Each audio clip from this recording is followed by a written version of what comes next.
Assalamualaikum warahmatullahi wabarakatuh. Perkenalkan, nama saya Tegar Desta Aryawan dari kelas 11 MIPA 3 nomor absen 33. Di sini saya akan mengumpulkan tugas ulangan lisan tentang hak asasi manusia. Saya mulai dari pokok pembahasan yang pertama, yaitu pengertian hak asasi manusia secara umum. Hak asasi manusia adalah hak dasar yang melekat pada diri manusia secara kodrati sebagai anugerah Tuhan yang Maha Esa. Pokok bahasan yang kedua, pengertian hak asasi manusia secara khusus. Yang pertama, menurut John Locke, hak asasi manusia adalah manusia yang memiliki hak kodrati yang tidak dapat diganggu-gugat dan bersifat mutlak. Yang kedua, menurut Profesor Darji Darmodihardjo, hak asasi manusia adalah hak dasar yang dibawa manusia sejak lahir sebagai anugerah Tuhan yang Maha Esa. Pokok bahasan yang ketiga, landasan hukum hak asasi manusia. Yang pertama, pembukaan Undang-Undang Dasar Negara Republik Indonesia tahun 1945, alinea pertama. Yang kedua, batang tubuh pasal 27, 28, 29, 31 ayat 1. Yang ketiga, Undang-Undang Nomor 39 Tahun 1990 tentang Hak Asasi Manusia. Undang-Undang Nomor 26 Tahun 2000 tentang Pengadilan Hak Asasi Manusia.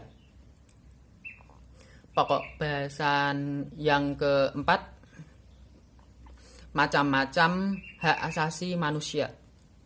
Yang pertama, hak asasi pribadi. Contoh, kebebasan mengeluarkan pendapat, kebebasan untuk memilih, memeluk atau kepercayaan, kebebasan masuk organisasi, dan lain-lain. 2. Hak asasi politik. Contoh, hak untuk memilih dan dipilih, hak menjadi warga negara, hak untuk mendirikan partai politik. 3. Hak asasi ekonomi. Contoh, hak memiliki kekayaan, hak kebebasan memilih pekerjaan, hak menjual, membeli, menyewa.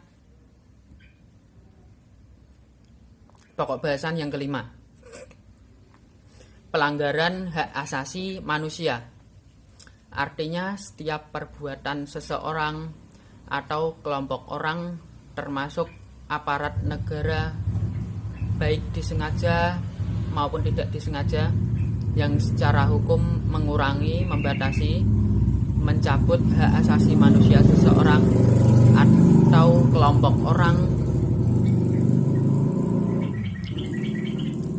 Pokok bahasan yang keenam, bentuk-bentuk pelanggaran hak asasi manusia, yaitu A. Diskriminasi, artinya pembatasan, pelecehan, pengucilan yang langsung maupun tidak langsung yang didasarkan pada politik dan lain-lain, yang berakibat pengurangan atau penghapusan hak asasi manusia. B. Penyiksaan, artinya perbuatan yang dilakukan dengan disengaja yang menimbulkan rasa sakit ataupun menderita, baik jasmani maupun rohani seseorang. Pokok bahasan yang ketujuh, jenis-jenis pelanggaran hak asasi manusia. Yang pertama, pelanggaran hak asasi manusia yang bersifat kejahatan biasa atau ringan. Ordinary crimes artinya pelanggaran hak asasi manusia yang tidak mengancam keselamatan jiwa manusia, tetapi dapat berbahaya jika tidak segera ditanggulangi. Contoh, pencemaran nama baik, kelalaian dalam memberikan pelayanan kesehatan, dan lain-lain.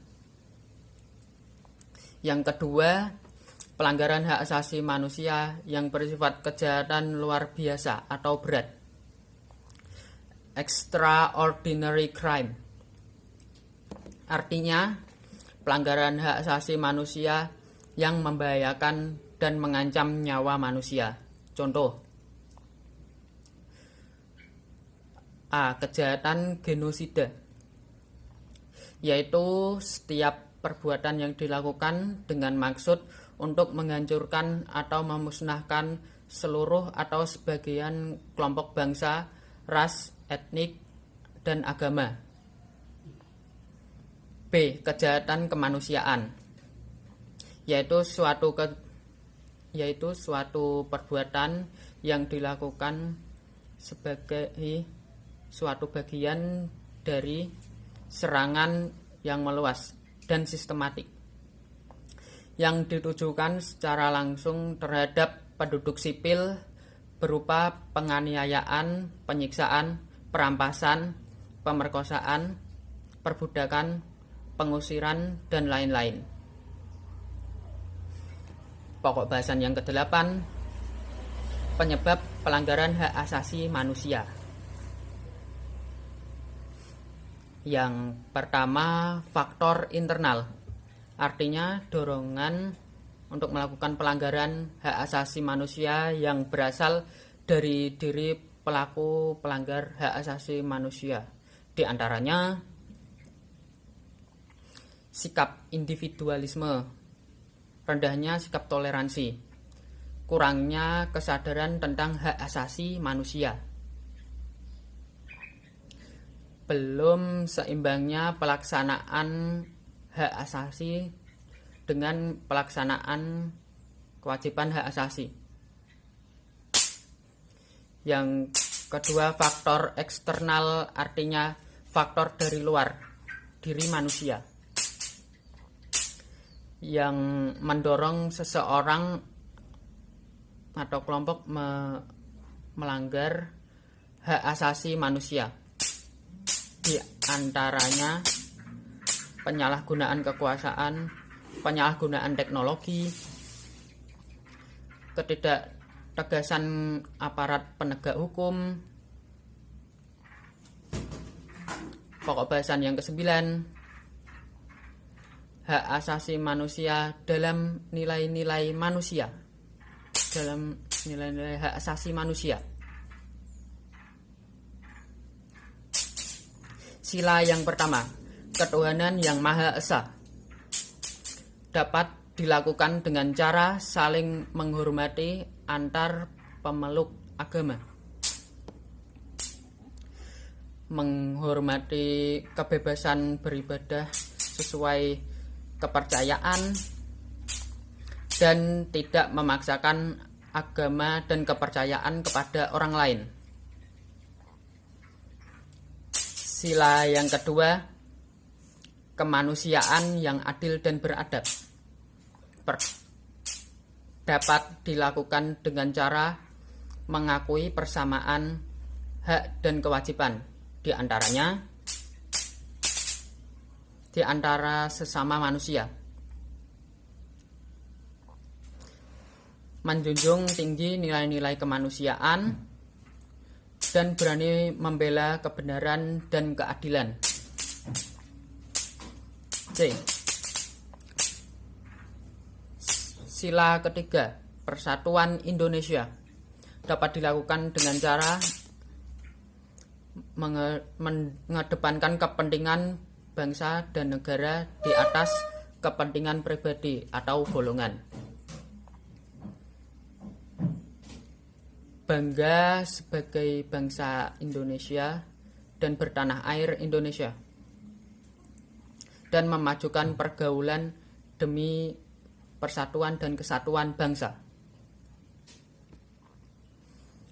Sila keempat, kerakyatan yang dipimpin oleh hikmat kebijaksanaan dalam permusyawaratan perwakilan dapat dilakukan dengan cara tidak memaksakan kehendak kepada orang lain, mengutamakan musyawarah dalam setiap pengambilan keputusan bersama,